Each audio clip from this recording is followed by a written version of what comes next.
Hello, everybody, and welcome to the Brown Note with Elvis Curry and Icarus Donlevy.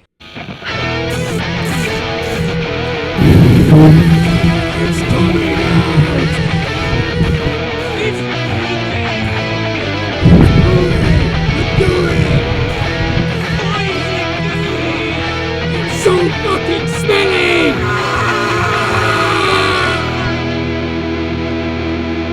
Brown note, baby.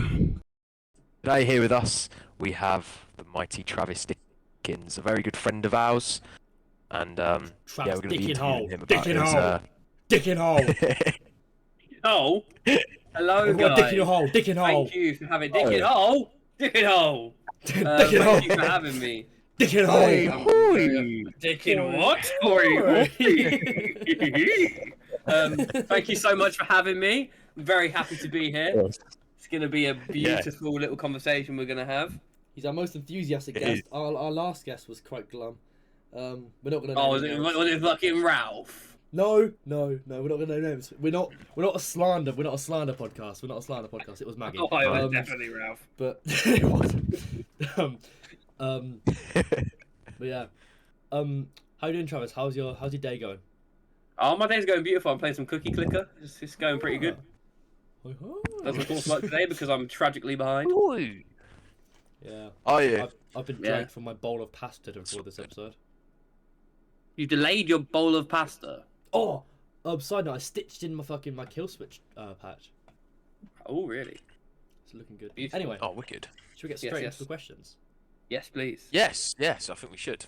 Right, Elvis, Ask you away. hit this one off. Okay, so could you please introduce yourself? Talk a little bit about who you are, what is it you do, the kind of stuff you play. Tell me a bit about yourself. All right, cool. I am the mighty Travis Dickens. I play a multitude of different instruments. I play a bit of guitar, bit of bass, bit of drums, sing a bit. I can do some very minimal stuff on piano, but primarily I'm a lead guitarist for beautiful, wonderful, great band Garrot. And I kind of always have been playing metal. That was kind of my main thing.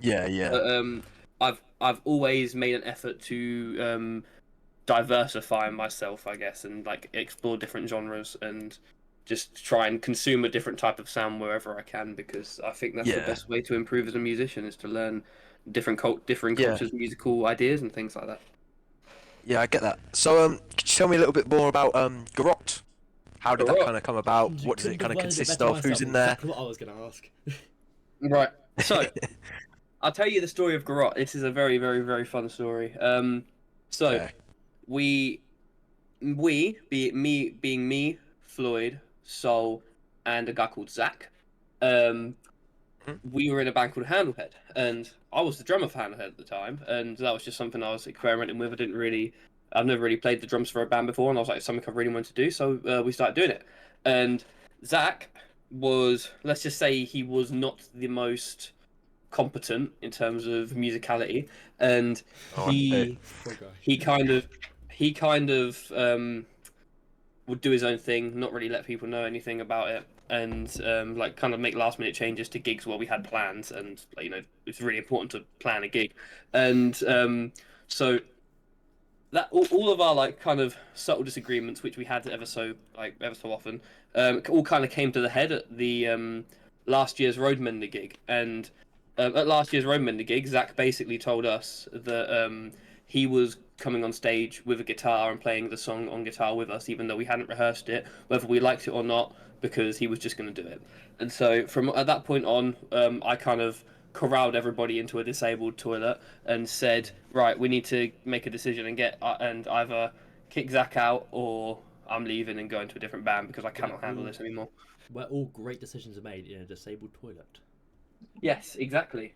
And that's what happened. We all kind of me not so much, because me and him weren't really getting on at the time. We get on fine now, but it was just like, he's a nice guy to hang around with, but he wasn't one for working in a band a band setting with. Yeah. Not very agreeable. I know. And sometimes it happens.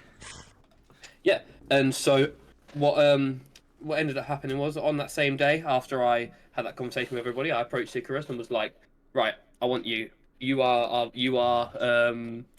Garot's vocalist, and I came up with the name Garot while I was still in Handlehead. Have you I was heard- actually Go on. I'll ask you in a second. funnily enough, I was thinking of names that would be quite similar to Slipknot, and I came up with Garot. I was on the bus with Floyd going to Souls for a jam, and I was like listening to some Slipknot, and I was like Garot. It just kind of popped into my head. But yeah, and then a bit after I had that conversation with Icarus about getting him into Garot, I messaged Harry, and Harry sent me some like stuff of him doing double kick, and the rest was history. We had a jam. Oh, bro, I remember that the video. He was like, "Oh, I'm not very good at double kick." Sends a video and he's fucking getting triplets and shit. I'm like, shut up. Yeah, literally. It's mad. That's But mad. yeah, that was the formation of Garot. That's crazy. I never knew that. So what kind of sounds music quite- is it? Sounds like quite the prima donna. What kind of music is Garot? Yeah. I'd say it's punk slash groove metal, definitely. Definitely a lot of groove metal elements because we're all like big Pantera fans. We like a bit of Sepultura as well. Funnily enough, I don't even know if Icarus knows this, but a lot of the stuff in the Gallows was inspired by Roots Bloody Roots, like that whole album. I did clock that. I was because for my FMP, obviously I'm doing the riot study. I was listening to some of the bands, and I was listening to Sepultura, specifically that album. I was like, hold on a second. Also, question. This is actually a question I wanted to just ask you in general. You know, in Desperate Measures, the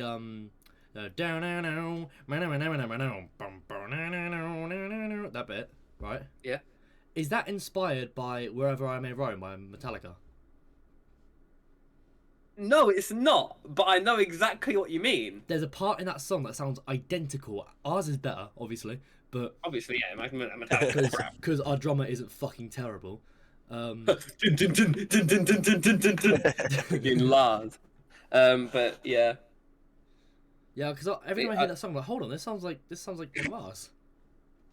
Yeah, it's not inspired by that. I don't really know what that's inspired by. I'd say it's more inspired by fucking Unholy Confessions. Yeah. That early kind of metalcore sound. Yeah, One of the very best- early one of the metalcore. best sounds. I love early metalcore. Sexy sound. But Right. So, give me sort of like a backstory, because give me some in the idea and the mind of Travis. Where have you come from? What's kind of your main inspirations in music? okay, so funnily enough, when I first picked up a guitar, one of the first guitarists I gravitated toward was Slash. And To be fair. I was like, and that was why my first ever guitar was a Les Paul. And Really? yeah, and That's right. My first guitar was a Les Paul. oh yeah, and I regret that. Jesus I Christ. regret it so much. I hated Les Paul. But yeah, it was basically just finding different guitarists and basically being a bit of a guitarist whore. I was kind of jumping on different guitarists' laps every like Same. couple months, just being like, oh, this guy's really cool. I like his sound. And then I kind of settled. I think Sinister Gates had the most comfy lap, so I settled for Sinister Gates. Yes. Oh, wait, and- put it. And Sinister yeah. Gates is a comfy lap. yeah, and so I settled for Sinister Gates, and it was a wonderful time when that happened. But yeah, I lost my train of thought. What was the question? It was main about your musical inspirations, backstory. Like your backstory, yeah. Oh, my backstory. Okay, I started learning the guitar when I was 14, I'd say, and the first ever song I learned was "Smoke on the Water," and I learned that because Practice.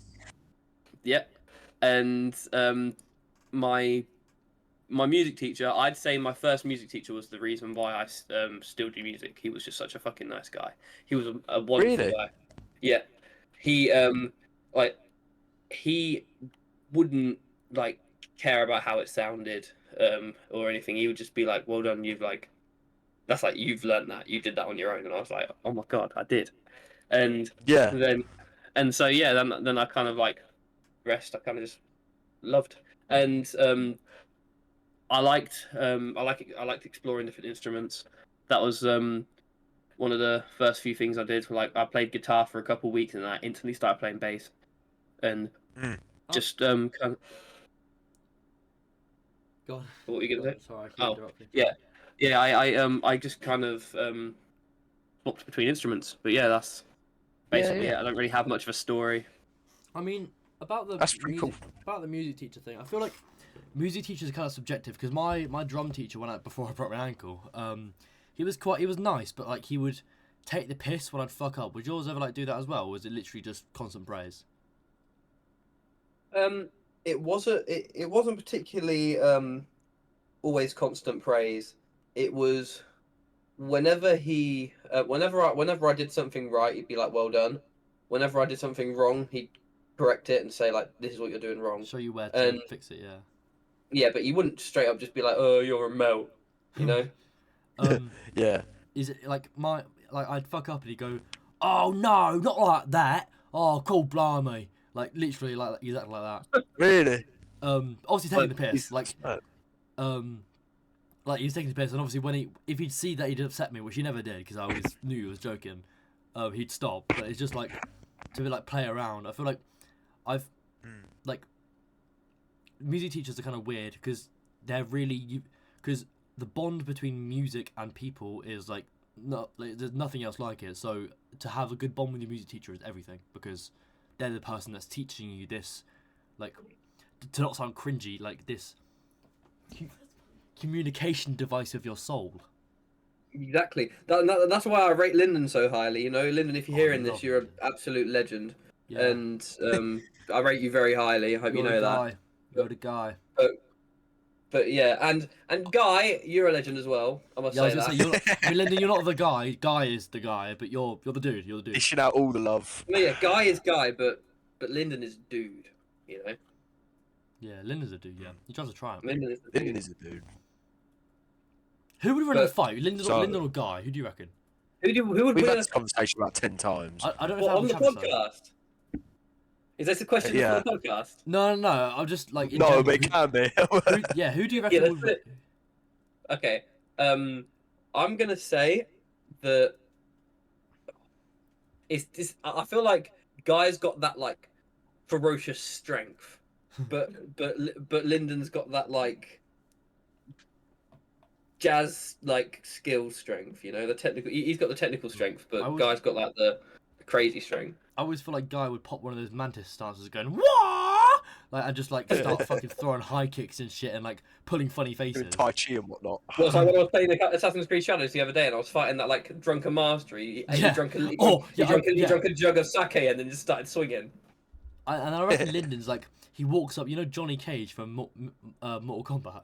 Puts the glasses on. Yeah, puts his glass on, puts a cigarette out on the floor, and goes, "I'm gonna fuck you up." Like, and he just like he's just too. I'm He's gonna just, fuck you up. I'm gonna fuck I you can up. imagine Lyndon saying that, looking at someone being like, "I'm gonna fuck you up." You know in Kingsman. You know in Kingsman. You know in Kingsman. Fuck Elton Manners John. maketh man. No, Elton John. You remember? He's like, I'll fuck you up. He's like, fuck off, or I'll fuck you up. And he's like, karate kicks the security guards. But Elton John carries that film. He hard carries that film. We need to get back on topic. I believe. Yeah, we do. Talking about From a a little Lyndon chit-chat. and Guy fighting for too long. Right. What's the next question? Okay, so which one should I go for actually? Are you doing an FMP? Me? Yeah. Oh, I said, oh, fat fart. I'm doing. That I heard a little rumble. By that. I thought that was bodacious. It was like 5 seconds long. It was mad. But I was like, no, I'm not doing my an question FMP. mark fart the other day. You're not doing an FMP. No, What No, sort I'm of not. project I are you was- doing then? What sort of? Okay, we'll what skip that question. I'm doing like a 6,000 word report. Oh, okay. About- So would you like to Um, tell us a little bit about that then? Okay, I'm doing a 6,000 word report about the effects of AI on the music industry, and my specific question that I want to answer is whether AI is a opportunity or a threat to the local live like performing scene, and Yeah. That's why after this I wanted to ask you guys some questions about it. Yeah, cool. I mean, feel free to and- ask him at any point you want to ask. I mean, you're recording it, right? Yeah, I'm recording all of this. No, so you'll. Oh, it's okay. So you'll be able to like send me my little snippet then. Yeah, Yeah, to be yeah, fair, it would be definitely. easier if you did do it at the end. To be fair, if we're gonna send you Yeah, yeah. snippets of it. Yeah, we'll do it at the end. But yeah, my question that I'm asking is if AI is an opportunity or a threat to the local local live like performing scene. And the reason I like got thought for this question is I went to download to go and see Avenged, and on the screens they Shit in AR, yeah. they were using like AI like filter effects on the screens like that would show them normally, but it had like AI effects over So it, and it was doofy. turning them into skeletons and stuff. And yeah, in all honesty, it was kind of crap and it looked terrible, but I see the vision, and AI is still in its infancy. Yeah. So imagine in a Yeah. couple years' time when that's like more Developed a refined bit and people further. are able to Yeah. do that, and it would look sick and it would be like your own generated image and it'd be really cool. And so that's why I think AI is like a really cool opportunity. But at the same time, you've got these people releasing all sorts of like material that like AI material, like generated stuff Like, I mean, that's Yeah. that's taken away people's ability to make money Yeah. from making their own material, because you can just make Yeah. stuff on the internet. I mean, I saw one Yeah. of this one guy that I know watched this Pokemon Deepfake JOI, Oh my god. and he was saying that was quite Stop. realistic. Why? Shut up. Like, yeah, this is not this is not this is not Not about this is not relevant to music. Have you seen that video of Will Smith eating spaghetti? It's the first AI video, and you've seen the Yeah. recreated it recently. Like, it used to be like he's Yeah. very obviously AI. Now it looks like it's actually Will Smith eating spaghetti. It's mad. It's quite mad. AI's I mean, I know Travis, you like AI. You like to send quite a few images to some group chats. Yeah, Oh, you no, like yeah, your I AI do. images. I like to generate AI images like a Rastafarian Drake riding a shark being chased by like evil sea people. That's so That's hard. pretty cool. And Dimebag Daryl and Vinnie Paul riding a dragon while Dimebag and Vinnie shoot like lightning out of their drumsticks and guitar. I think that's really cool. Yes. I think Um, that's quite cool as well. Good rock also cover art, a spaceman riding a camel while being attacked by those like weird little sand people from Star Wars. Star Wars. What are they called? Like Tusken What are Raiders. they called? Tusken Raiders. No, they're not. They're called something. They're not like they're not Ewoks. Oh, 'Cause they're wait, no. Do you mean the Jawas? yeah. Yeah. Them. The Tusken Raiders are like the one that Anakin slaughters, and the little Jawas are little trader people. Oh yeah. that's They right. roam around in the cube. Yeah, and they're the little yellow eyes. Yeah. Yeah, but okay, back on topic. Figgy, questions. AI. Yeah. Your No, dissertation on AI. no, my questions. Okay, yeah. So, we're still doing your podcast thing though, Yeah, right? we've still got a couple questions. Yeah, we're gonna do your questions at the end. Okay, cool. Um, But yeah, I'm just interested in like the whole AI aspect. Yeah, it does. That's fair. It does sound like some pretty interesting stuff. If you AI ask is a me, very. personally. We'll pick up on it in a minute. We'll Yeah, share our yeah. opinions on AI.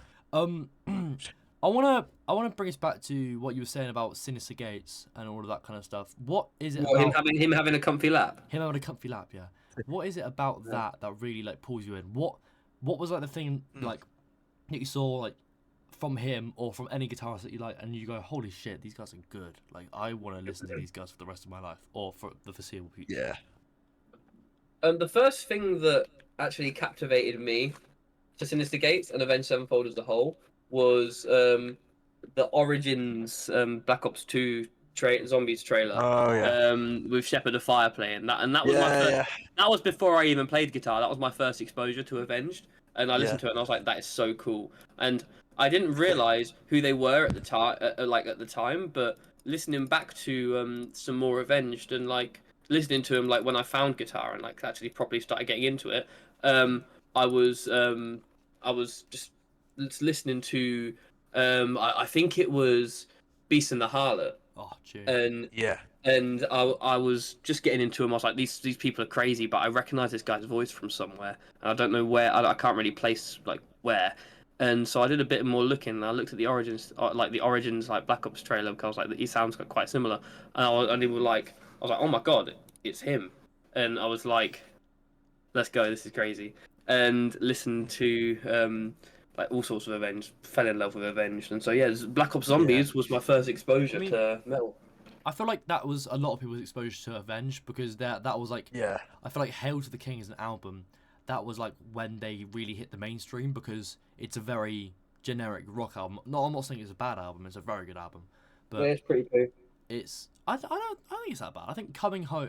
It's got a few good songs. Coming Home, Acid Rain, and Shepherd of Fire are like incredible.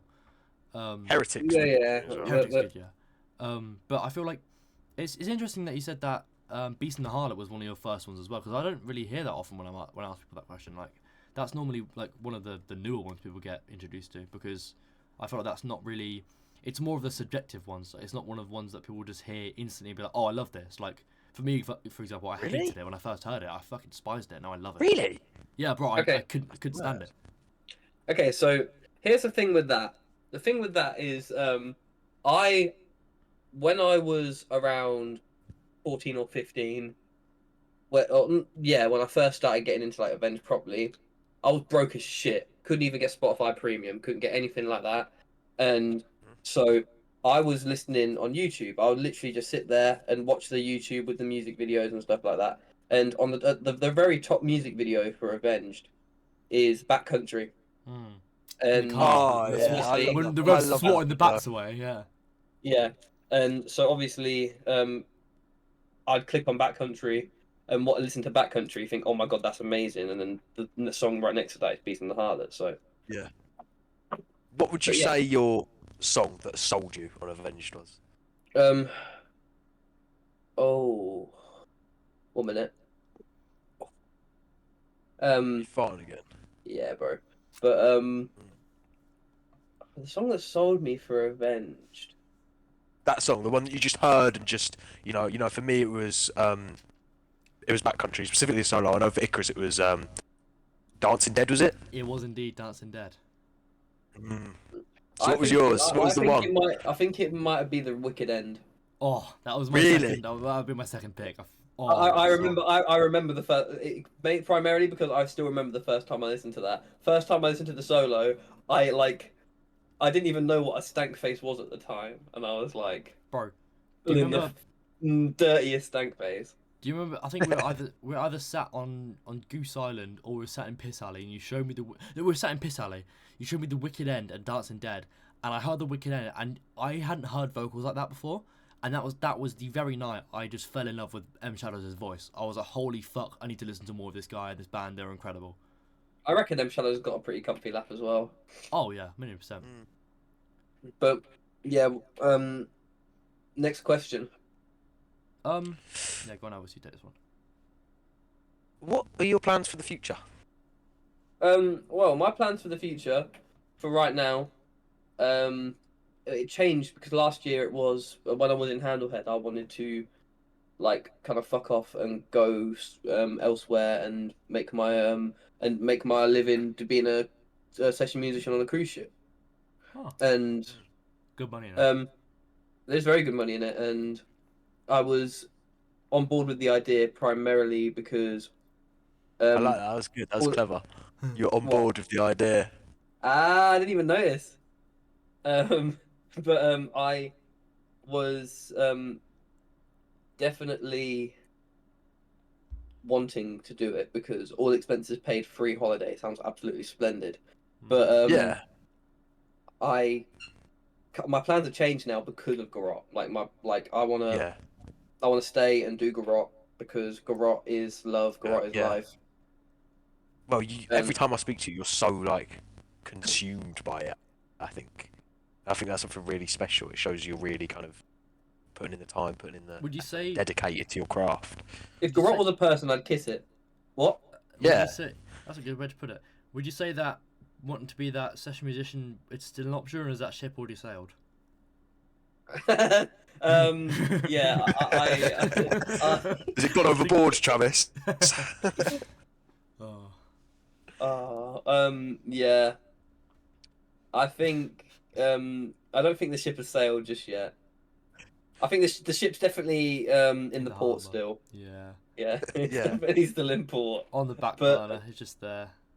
Yeah, it's Do they shout all fucking. aboard for boats? They don't, do they? They do for the crazy train. That's a train. The idea is floating in open All water right now. Yeah, I see. it's out in the water. Like a strange dinghy. So what? So with Garot, where would you want that to go? Like, what's your end game with that? My end game with Garot, get a bunch of groupies and have some fun. Nah, my end game with Garot is to just make music that it doesn't have to be popular. It doesn't have to be like famously known like music.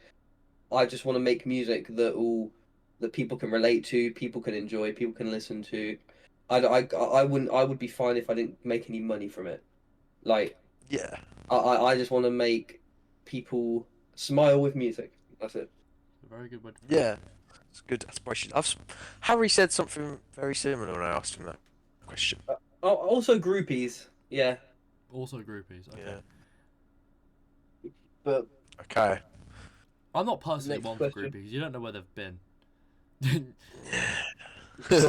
I mean they're gonna be on our tour bus. Yeah, but I don't. I'm alright. Okay. Travis, imagine you just surrounded by groupies. Me Alright waking then, up one in at a a time. bed One at a like, time, please. with One like at a time. 35 like women. You just Oh, get yeah. smooched up. Imagine I Saul. wake Imagine up and Saul I'm surrounded like- by groupies. Huh? Say that again? Imagine Saul and just surrounded by groupies. I'd love it. I'd love it. That'd be so funny. Oh, you're all funny. He'd be loving it. Did Saul ever tell you the story about how he got banned from this weed cafe because he fucked the owner's daughter? Oh, yes. I have heard Oh, that what a story. guy. What a guy. You know, he's In telling me about he Amsterdam just, as how he just went to stand. Yeah. Bro, that's mad. Yeah, but let's not say too much on the pod. Yes, no. We've got to keep our secrets between our lips. But yes, in between my lips. Oh, but yeah. Which ones? Hey, but let's carry on with the pod. I'm getting distracted and excited. It's still. Is there even any more questions? From the same question? What would you say after? So say Garot does really well. You make money from it. You get groupies. You get fucking people get behind your music. They love your music. What do you do after? Do you have any sort of end game like after the band? Do you have any sort of settling down kind of ideas with what you want to do with your music? Oasis cover band in Pakistan. So you're gonna kill yourself. Yeah. You combine two of the worst things. What, Pakistan and Oasis cover band? Oasis in Pakistan.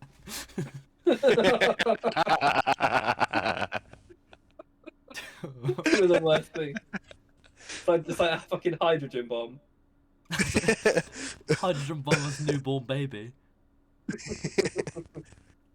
Okay. I've got a little question for you. What kind of? Because you mentioned earlier that Garot is a punk and groove metal band. What sort of punk Yeah. influences would you say are in there? I'd say No Effects, CKY.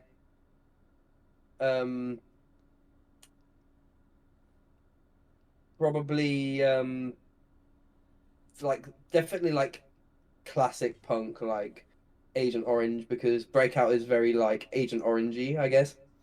We But did have an Agent in Orange terms- cover as well. Yeah, we did do an Agent Orange cover, but I'd say in terms of punk influences, I'd say the person who's mainly influenced by punk is Soul, like Oh yeah, 100%. without a doubt. He is like the punk guy, and obviously because he's the bassist, the punk sound does kind of Permeate. show very apparently through our like sound. I feel like he's influenced my vocals as well. Like Saul's inspiration of bass and just his influence on the sound of our band. I feel like he's influenced how I sound as a vocalist. Yeah, I just feel like we've all kind of come together as one good collective, and we've all brought our own tastes in music. Like, bro, it's just I love how we've all collaborated in such a good way, and we've all just meshed together, and it's just great. But yeah, what would you would you say that punk is one of the like most influential genres like to ever be? Like, do you reckon, like, how do I put No. this? Would you not? No. Would you say that it's influential to like alternative music and like metal music? No. And why is that? I would say that it's not particularly, because I'd say all those spots are filled by blues. I would say blues is That the is most true. influential to alternative music. I'd say it's the most influential genre to ever exist. That and probably jazz. Really? I feel like I'd say jazz is very influential, especially to alternative music. I Is think that just because it's old? No, not just because it's old, because of the unique sound. if you Like think there's not any other genre that sounds like jazz. Yeah, I know what you mean. What about acid jazz? But that's still it's jazz. still jazz. I mean from my perspective, I'd say like because if you look at the genres that are inspired by punk, like metalcore, hardcore, all sorts of like that, like because then obviously metalcore springs off into other shit and like it joins with other genres and it creates like deathcore and stuff. Yeah. And that obviously springs off. In terms of metal, I feel like a lot of metal has come from punk. Like a majority of the metal songs you'll hear will have some sort of, like in their deep roots, or have some sort of punk influence. Really? I wouldn't say that. I'd say most of it's like either inspired from like classic rock, like Van Halen. Well, yeah, like they've rap got and shit. rock influence, but I feel like there's a lot. Like there's more bands than you realise Yeah. that have intense like intense. I wouldn't say Yeah. I wouldn't say the punk. Here's the I think why here's like I wouldn't say it's the most influential. I'd just say it's one of the most. Is what Yeah, if yeah. punk wasn't around, then I don't think metal would be where it is today. okay. I'm just gonna say, I think metal predates punk, so I don't know how it can, like, I feel like if anything, punk is influenced by metal I think. because I mean, they kind of metal as definition.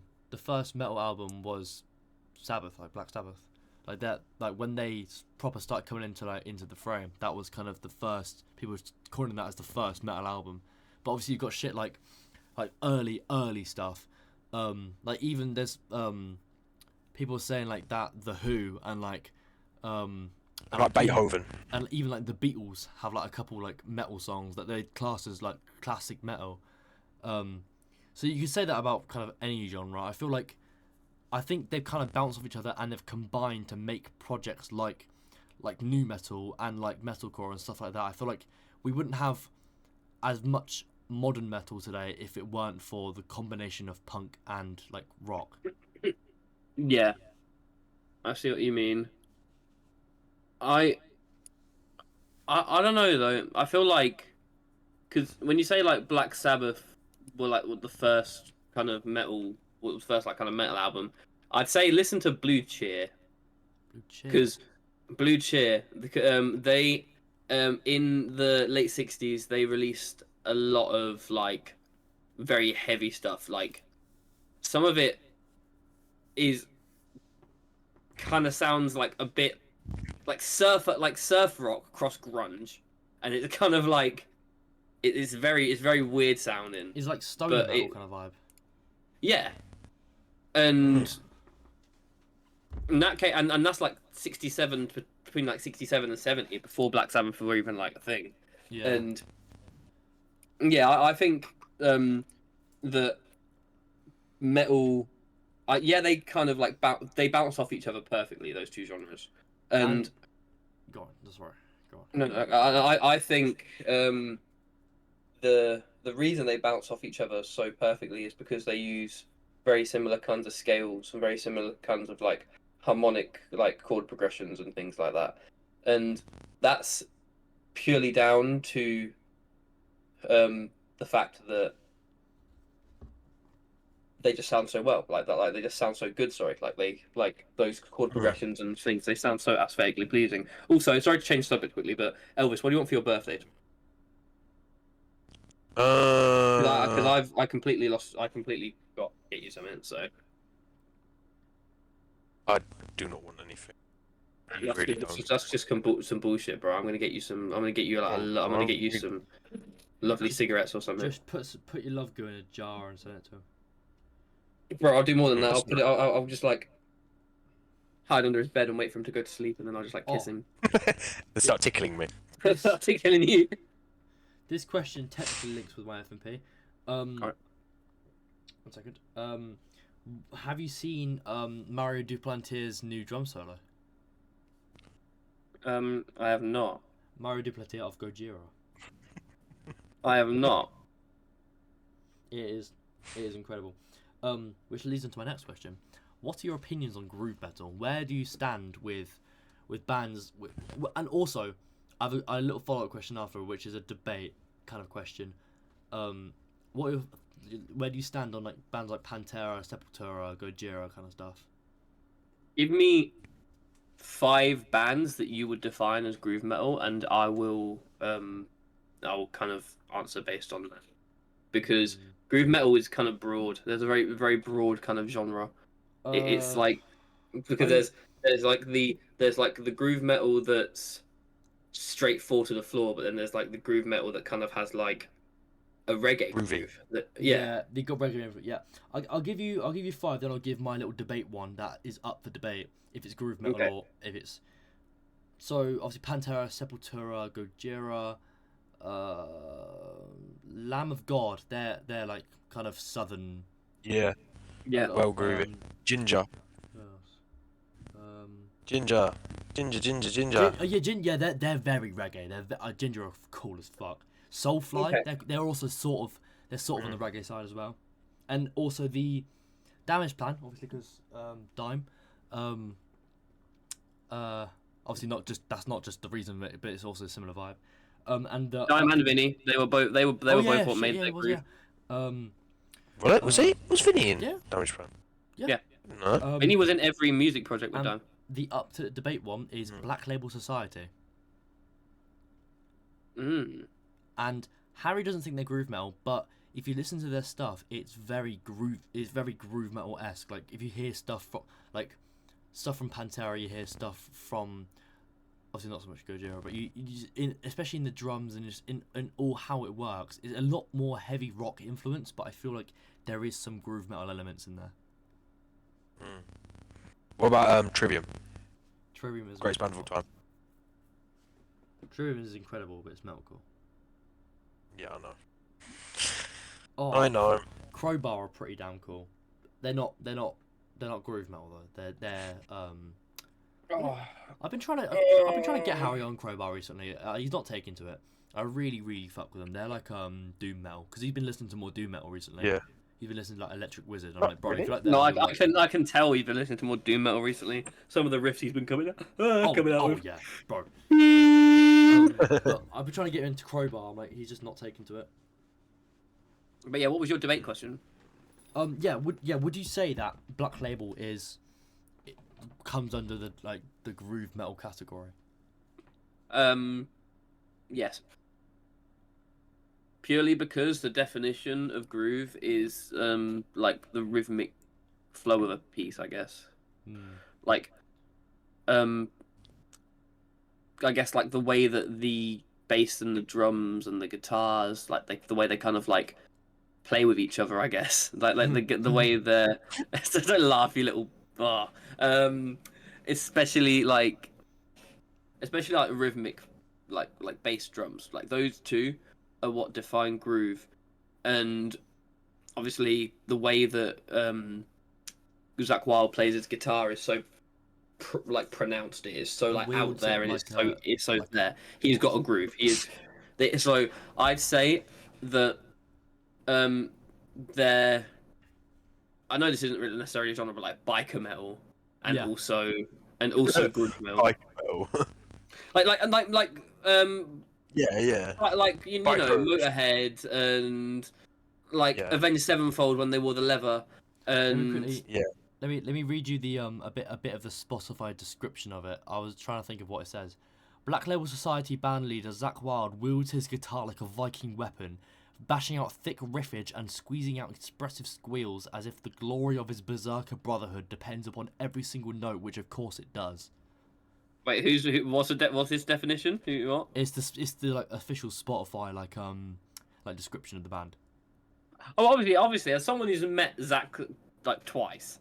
Well, no, actually, I met him once, saw him play once, but I met the bassist. I met the bassist after I met Zach.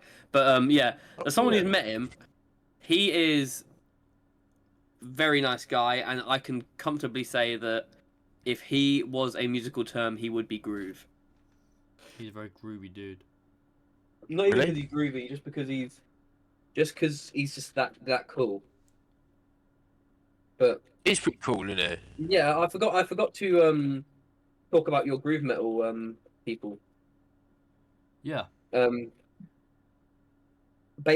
So I would say the people that you listed, like Lamb of God, Pantera, Sepultura, Gojira, Ginger, they're all they've all got a specific groove aspect about them. That kind of groove metal is the groove metal that I gravitate towards. Mhm. It's heavy, but it's also got something to it. It's not just like the gent or like modern metalcore where it's just like overly produced. It has got a production quality that doesn't steal from the natural talent that each band member has, and because nowadays it's so easy to overproduce something and make a band that sounds absolutely terrible really good, and that is just doing the fans an injustice because you're not actually able to play the pieces that you're making. You're putting this stuff out there, people are listening to it, paid for your tickets to come and see you live, and you can hardly play it. That's why I respect bands like Polyphia and stuff like that, because I don't really like their music too much, but my god, can they play. They can They are play. like Yeah. insane. And so yeah, I'd say those all classify as groove metal. I would say that they're all bands that I would go out my way to listen to because I am like primarily groove metal inspired, but I do, like I said earlier, do like to drift to all sorts of different genres, which is also brings me to Ring Sting. Yeah. Elvis, I have learnt YYZ. Sick. Oh yeah. Yeah. I need to get on that. Bro, you need to get on that, bro. Trust me, it is not that hard when you think when you like actually get into it. What am I It's- playing on? The synth, you know? Oh. No, yeah, that's easy. That's so easy. That is so easy. That is so easy. You literally only play one part, and it is it's like dun dun dun dun dun dun dun dun. It's literally that, Oh, sick. and Is that literally it? you can play the melodies and stuff with us, but it's hard. Yeah, I don't know if I can be bothered because I'm playing that Jump Juice song as well. Are you doing it on guitar? Yeah. I'm looking forward to Ring Sting, but I'm looking Yeah. forward to Rings. does anybody else have any further questions regarding anything? I do not. I don't think we do. I think we're finished now. Pretty sure. Lovely. Thank you for watching this episode of The Brown Note with Icarus Donlevy and Elvis Curry. Thank you, Travis, for coming along and doing a little episode with us. It's been very nice. Very We've welcome. squeezed all your knowledge from your ears and your nose and your dick and hole. Yeah, baby. And we will definitely have you on after we finish our FMP when the podcast gets a bit different. It gets a little different, yeah. It's a bit more green. It's gonna get very different. It's gonna get what money, yeah, money, yeah. We're gonna make money out of it. It's gonna get green, It's gonna get a bit more, Green. smelly. a bit more smelly. More It's brown, so less smell. smelly. Why is it gooey? Right. Okay. Why is it gooey? That concludes this episode of The Brown Note. We'll see you all next week. Or next episode. Yes, next thank you. week.